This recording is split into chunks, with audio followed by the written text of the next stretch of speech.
Там. А сега е време за поредицата Виртуален свят, в която ще ви срещнем с един млад българин, който с уменията си стана част от класацията на Forbes 30 под 30. Той е музикант, композитор и диригент. След консерваторията в София е приет в Академията за драматично и филмово изкуство в Лос-Анджелес. Уважаеми зрители, а днес шлифова таланта си в престижния Juilliard School в Ню Йорк. Милен Стаматов ни среща с един истински музикален номад и дигитален човек Александър Карагьозов. А Даша, каква му е връзката с носителката на Оскар Лиса Джерард и филмовият композитор Ханс Цимер? Просто гледаме.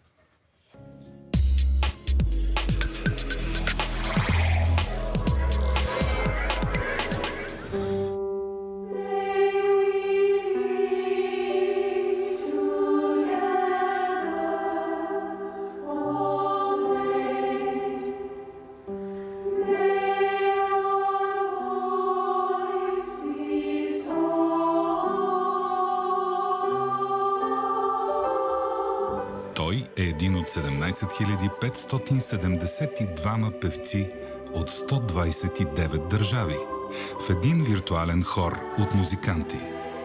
Той блести като всеки един от тях, но блести повече.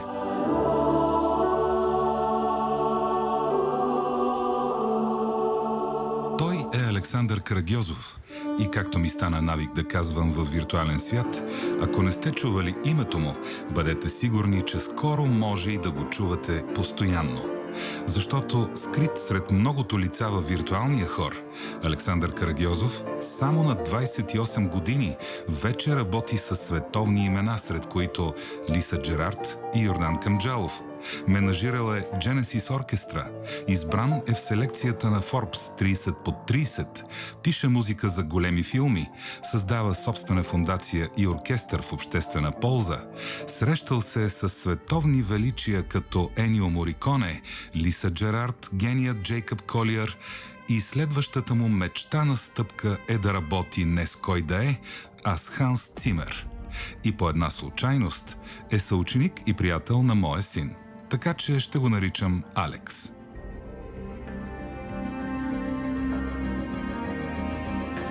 Здравей, Алекс! Привет! Да попитам зрителите първо. Помните ли омайния глас от саундтрака на филма Гладиатор?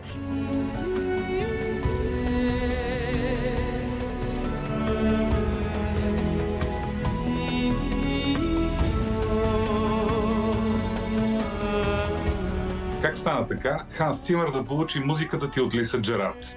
И как се запознахте?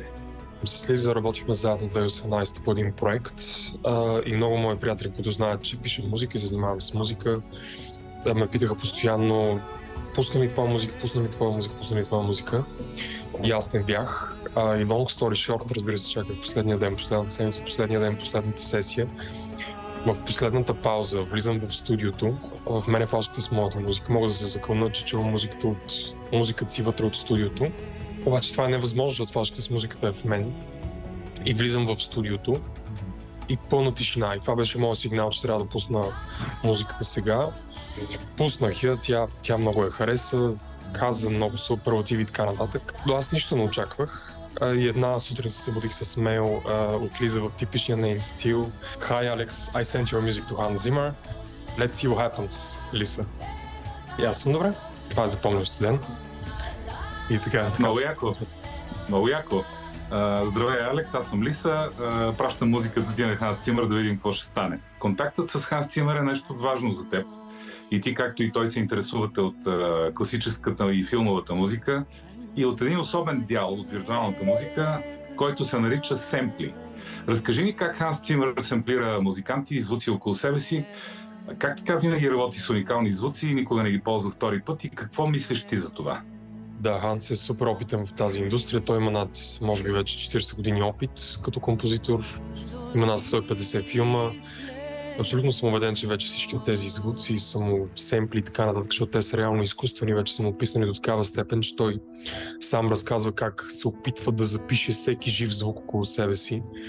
Всеки дъх на музикант, всеки дори просто да правиш нещо реално, което може да се запише, да се използва в музиката много по-живо и много по-естествено и много по-рич като диапазон звуков, колкото нещо семплирано като звук преди години. Той първо работи с много екипи, които използват всякакви креативни цели около себе си.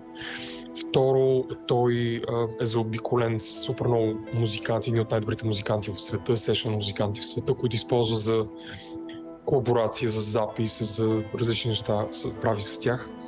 Трето, той постоянно прави собствени семпл библиотеки, които примерно хваща любимия си челист, любимия си музикант и го семплира и по този начин той може да свири с любимите си музиканти буквално във всеки момент, в който поиска.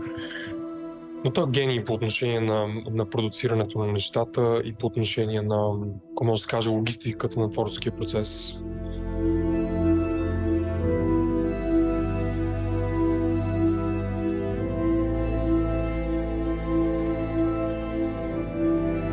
Ти като на магия прескачаш от проект на проект по целия свят. Посетил си майсторски класове с десетки имена в сферата на композицията и дирижирането, като Ханс Цимер, Ерик Уитакър, Лиса Джерард, Джейкъб Колиер, Йордан Камджалов и The American Academy of Dramatic Arts. Какво научи на всички тези места и какво ти донесе целият този опит? Тези образования са абсолютно безценни. Аз не бих ги заменил с нищо останало. Майсторските класове, Джулиард, академията в София, академията в Лос-Анджелес. От тях съм научил изключително много. Това, което винаги най-много ми е помагало и което никога нищо външно не е могло да му повлияе, това е моят инстинкт. Моята вътрешна посока, идея за нещата. Това никой не може да си го даде отвън и не може да се научи според мен.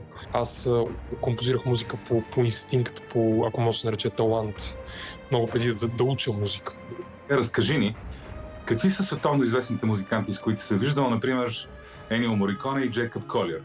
Енио, Джейкъб, Лиса, това всички са едни изключителни хора от изключителен ранг хора, не само артисти.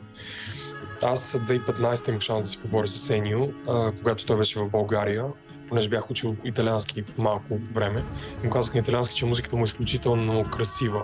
И той ме погледна почти смутено, разочарован и каза: има толкова по-красива музика от моята, което беше много забавно, много смирен човек. Джейкъб е изключително, за мен това, ако има гениален музикант или гениален човек на 21 век, на неговата възраст, това за мен е Джейкъб. Той е изключителен музикант, изключителен интерпретатор, изключителен импровизатор, просто на толкова много различни нива е толкова добър и същевременно най-важното за мен винаги е било толкова земен, заедно с Енио, с слези с други хора от техния ранг, толкова земен, толкова смирен, толкова истински.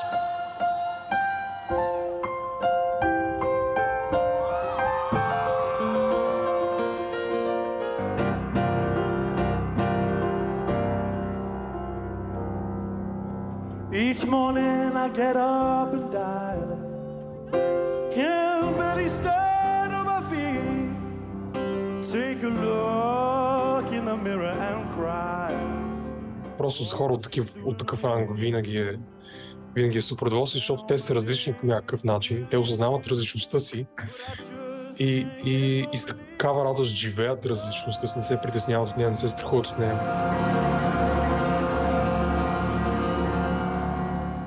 През 2021 си избран за регионален посланник на световния образователен бранд Mind Valley.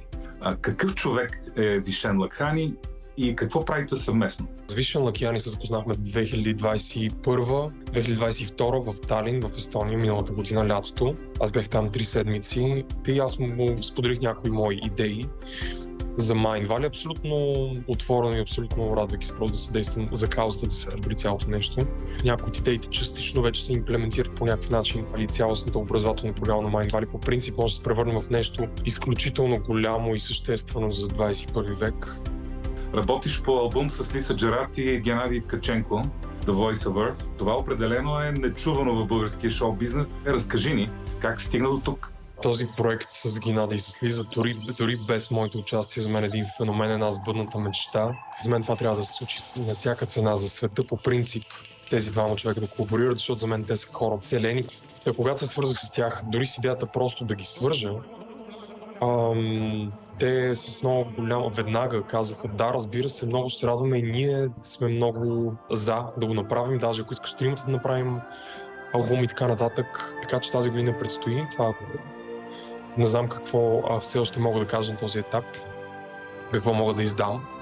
Но самия факт, че това ще се случи тази година, за мен е вау и вярвам, че ще бъде изключително ценно за всички като преживяване, когато е готово. Но те са хора мечта.